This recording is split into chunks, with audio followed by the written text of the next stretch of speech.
अब परमात्मा स्वयं ही वहां से चल कर आते हैं जहां वो भगवान रहते हैं। वेद गवाही देते हैं कि वहां से चलकर आता है, एक साधु रूप बनाकर कहीं भी प्रकट हो जाता। 3 प्रकार से परमात्मा हमारी धारण पोषण करता है।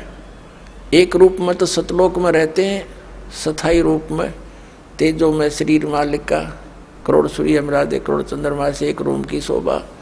सतलोक में, अलखलोक में भिन्न शोभा है। परमात्मा एक ही है, रूप अनेक बना रहा वहाँ पर। फिर वो परमात्मा वहाँ से गति करके आता, अच्छी आत्माओं को मिलता है जो दृढ़ भक्त होते हैं। उन दृढ़ भक्तों में से कौन कौन है, किन किन को मिले? आदरणीय धर्मदास साहिब जी को मिले, आदरणीय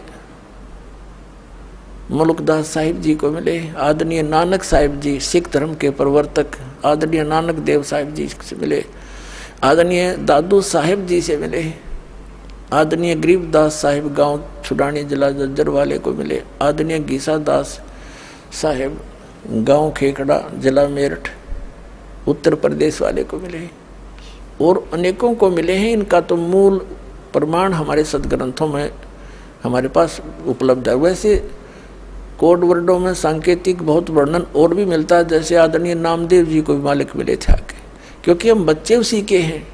वही आकर उसी को दया आती है जो अच्छी आत्मा भक्ति की तरफ अग्रसर है, मिसगाइडेड है, उनको आकर मिलते हैं। कहीं भी आकर कोई भी लीला कर लेते हैं, उनको सतमार्ग बताकर फिर अंतर्ज्ञान हो जाते हैं। यथार्थ ज्ञान सुनने के बाद वो प्राणी उल्टा नहीं हटता थे, सारा संसार एक तरफ हो जा। और वो परमात्मा भगतमती बहन मीराबाई को मालिक मिले।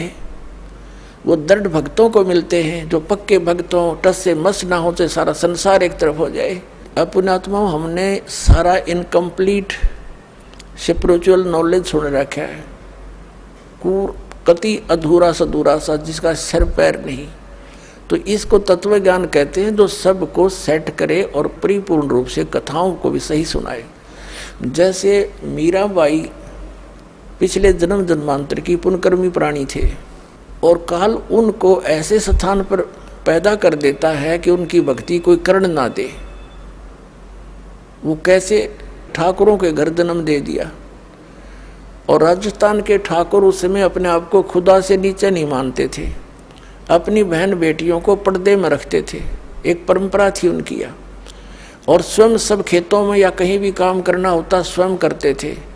पशुओं का गोबर भी उठाकर बाहर कुड़ियों पर स्वयं डाला करते थे। अपनी बहन बेटियों को पर्दे में रखा करते, बाहर नहीं जाने देते थे।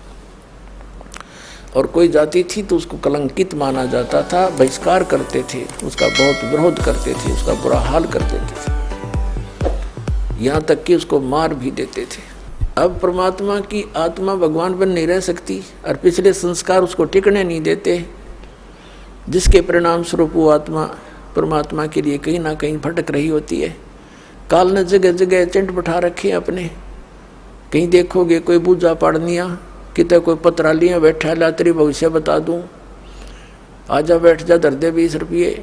फिर ये नकली संत, ये पंथ बना रखे नेरे, ये सारे एजेंट काल ने छोड़ रखे मिसगाइड करने के लिए।